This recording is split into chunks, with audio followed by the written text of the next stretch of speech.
Hello friend, this is me Sadat and you are watching your own YouTube channel English with Sahadat। Title देख ले participle. Friend, आज का जो हमारा topic है वो प्रेजेंट पार्टिसिपल है, जो कि पार्टिसिपल्स की एक टाइप है। और पार्टिसिपल जो है ये बेसिकली नॉन फाइनाइट की एक टाइप्स है, जिस तरह जरंट, पार्टिसिपल और इन्फिनेटिव्स। तो जरंट पर हमने एक क्लास अपलोड की है, आज पार्टिसिपल की बारी है। पार्टिसिपल में हमारा जो टॉपिक होगा आज वो होगा प्रेजेंट पार्टिसिपल। प्रेजेंट पार्टिसिपल क्या है, इसकी डिफिनीशंस क्या है, एक सेंटेंस में ये किस तरह यूज़ होता है और इसकी हम आइडेंटिफिकेशन किस तरह करेंगे। तो आज का टॉपिक प्रेजेंट पार्टिसिपल पर होगा। So let get started. जी गाइस, प्रेजेंट पार्टिसिपल डेफिनेशन इसकी क्या होगी। Present participle are basically non finite verbs which function as an adjective और वर्ब। फ्रेंड्स, प्रेजेंट पार्टिसिपल जो है वो बेसिकली नॉन फाइनाइट वर्ड की एक टाइप्स है। जब हम वर्ब की फर्स्ट फॉर्म के साथ आईएनजी लगा लेते हैं तो वो बन जाता है प्रेजेंट पार्टिसिपल। लेकिन इसकी यूजेस दो तरह के होते हैं, कभी ये एज एडजेक्टिव काम करता है और कभी एज एन वर्ब काम कर लेता है।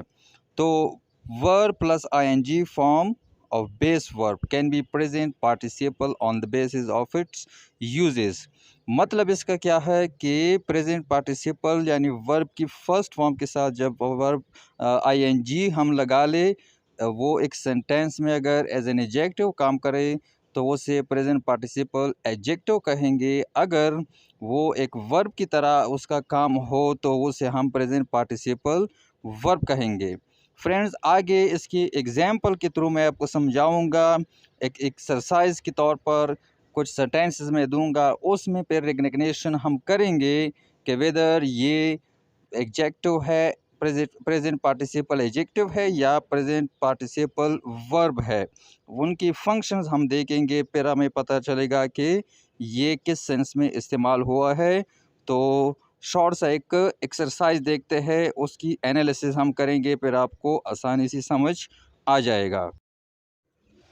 ओके गाइस, एक शॉर्ट सी एक्सरसाइज मैंने दी है। इसमें आपको पहचानना है कि इसमें ये प्रेजेंट पार्टिसिपल जो है एज आ वर्ब कहाँ इस्तेमाल होता है और एज एन एडजेक्टिव कहाँ इस्तेमाल होता है। तो 10 सेकंड का टाइम मैं आपको दूंगा, उसमें आपको रिकग्निशन इसकी करनी है।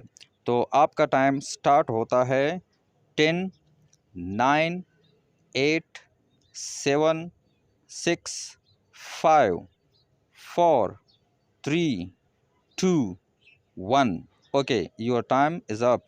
आपका टाइम ख़त्म हुआ। अब मैं आपको समझाऊंगा कि इसमें वर्ब एज अ वर्ब कहाँ इस्तेमाल हुआ है और एज अ एडजेक्टिव कहाँ इस्तेमाल हुआ है। तो फर्स्ट एग्जांपल देख ले, मौलाना तारिक जमील साहब जो कि बहुत बड़े आलिम दीन है, उसकी तारीफ़ क्या की ज़रूरत ही नहीं है, वो सब जानते हैं उसे। तो मौलाना तारिक जमील गव इंस्पायरिंग स्पीच, इसमें जो वर्ड इंस्पायरिंग आ गया है ये प्रेजेंट पार्टिसिपल है, लेकिन एज एन एडजेक्टिव इस्तेमाल हुआ है। सेकंड एग्जांपल देख ले, he killed a sleeping soldier. अब यहाँ स्लीपिंग जो है ये एज एन एडजेक्टिव इस्तेमाल हुआ है, तो इसे हम प्रेजेंट पार्टिसिपल एडजेक्टिव कहेंगे। थर्ड एग्जांपल देख ले, डांसिंग मैन कॉल्ड हर। अब इसमें स्टार्ट में आया है तो ये डांसिंग का जो वर्ड है बेसिकली तो ये वर्ब है, नॉन फाइनाइट वर्ब है, लेकिन प्रेजेंट पार्टिसिपल में इसे हम प्रेजेंट पार्टिसिपल एडजेक्टिव कहेंगे। ये एज अ वर्ब इस्तेमाल नहीं हुआ है। नेक्स्ट एग्जांपल देख ले, birds are flying in the air. अच्छा, यह जो फ्लाइंग का वर्ड्स है यहाँ एज अ वर्ब इस्तेमाल हुआ है, तो इसे हम प्रेजेंट पार्टिसिपल वर्ब कहेंगे। लास्ट एग्जांपल देख ले, don't try to catch running bus. ये ख़तरनाक होता है, कहता है कि चलती हुए बसों को क्या है कैच करने की या उसको पकड़ने की या उसमें चढ़ने की कोशिश ना करे।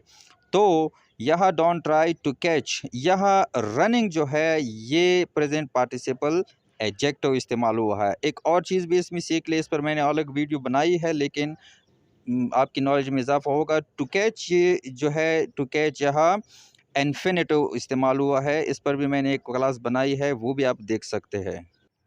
सो गाइज, होप दैट कि आपको अब समझ आ गया होगा कि प्रेजेंट पार्टिसिपल क्या होते हैं, एज एन वर्ब कहाँ इस्तेमाल होते हैं और एज अ एडजेक्टिव कहाँ इस्तेमाल होते हैं।